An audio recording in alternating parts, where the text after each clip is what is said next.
Welcome back to the channel, friends. As always, man, I'm super stoked and pumped up to see you.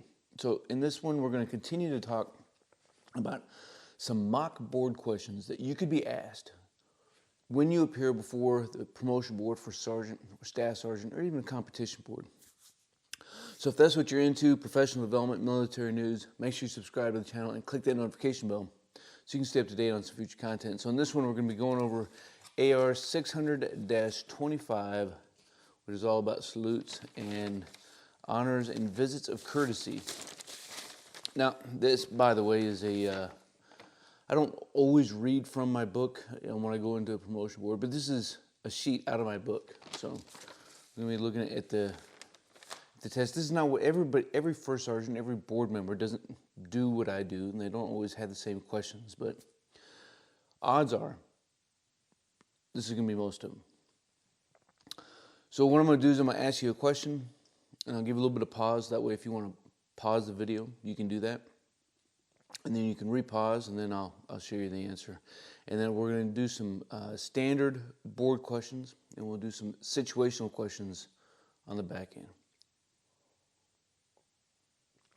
All right, let's get to this. Question number 1.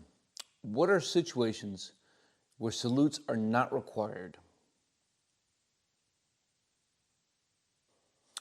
Right, and so this question, as you can see, has a list of 6 different areas, right? And so you could say them off verbatim, you know, when in civilian attire, engaged in routine work, when carrying articles when both hands are so occupied that you can't, when you're as a member of a detail, in public places such as theaters or churches, or in public conveyances, or in the ranks of a formation. Now, you could say 2 or 3 of those. You could say all 6. I would suggest that you know all 6. But if you don't, and you're starting to stumble through your mind, you get to say you spit out 3, and be like, that's all I can recall at this time. And the board member may come up with another follow-on question like, well, what about if you're in public out in the theater? And then you give an answer then, right? Or what happens if you're in formation? And then see, go with whatever your gut is. And if you didn't study and you got to take a swag, then take a swag. Question number 2. When will organizational colors be dipped in salute?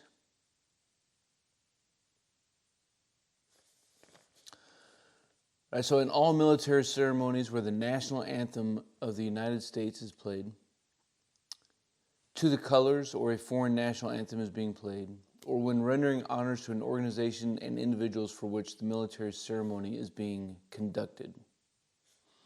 And what we mean by being dipped is lowered, right? Next up, how must the national flag be displayed on Memorial Day?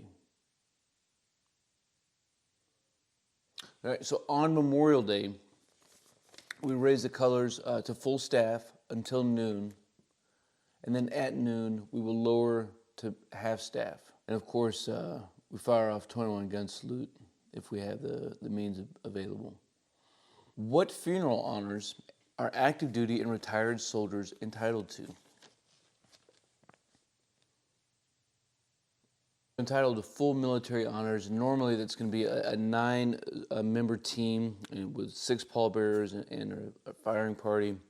You have a chaplain and and a bugler if available is how it reads. But I've run served as NCOIC of several funeral details, and I can tell you you're going to have a bugler because it's all electronic now. You just push a button. And this is quite the thing. So if you have the opportunity to answer any kind of question about Memorial Day, or paying courtesies and honors to fallen soldiers and service members, make sure you do so with pride. And so, what courtesies should be performed on Independence Day? And before I tell you the answer to this question, it's actually kind of ties into another question that a lot of people don't know. It ties into an earlier question talking about 21 gun salutes, right? So There are, in 600-25, you're going to see a table, and it's going to talk about all the different number of gun salutes that there are and for who they are. Whether you're something like the dignitary, whether the President of the United States, or whatever the case is, 4-star generals, whole 9 yards, right? And we often hear 21 gun salute so much that we think that that's it. So I'm going to answer this question, but I'm going to ask you another question first. What is the highest salute that can be rendered? Is it 21 guns? Now think about it as it relates back to this question of what do we do on Independence Day? And why would it not just be 21? Because Independence Day, of course, we're celebrating the Declaration of Independence. We're talking about the entire Union now. And so the answer is the highest salute that there is 50 gun salute.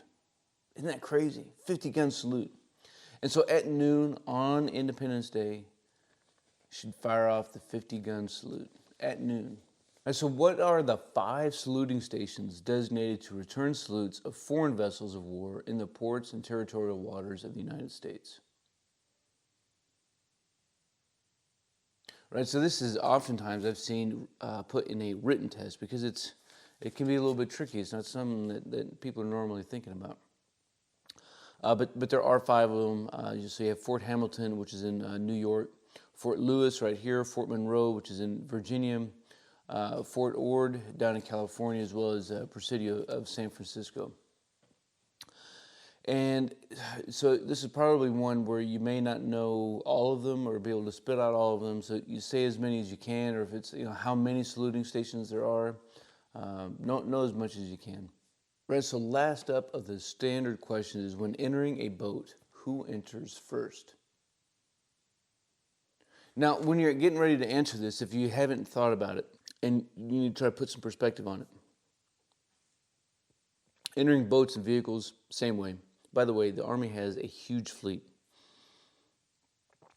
But it's kind of the opposite of what you would expect in regards to the question of getting off like maybe a helicopter in a hot LZ or something. So when entering a boat or a vehicle, the junior ranking enters first, right? And when exiting, it's the exact opposite. So the highest ranking gets out first. Again, that applies for a boat or a car. And when we think about, who's going to be the last one to get on a helicopter from a hot LZ, well, it's going to be your leader, right? Who's going to be the first one? Who's going to lead from the front? See how we put that together?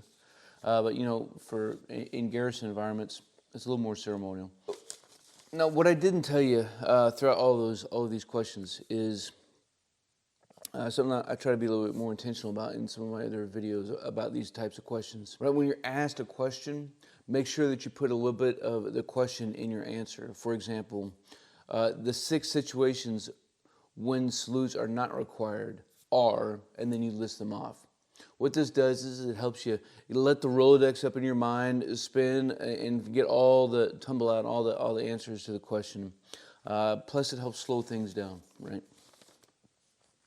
Because if you answer back fast, the next question is going to be fired fast. So don't do that to yourself. So situational question number 1, the battalion commander approaches you in your motor pool and asks you a question about the maintenance that you're performing. What is your response? Right, so now your organization may have some different standards and procedures when in the motor pool, but if you just think about normal customs and courtesies, what is your response? So the first thing you do is if you're in a group of people, you call them to attention. And if you're the senior ranking, you render a salute and give the courtesy of the day.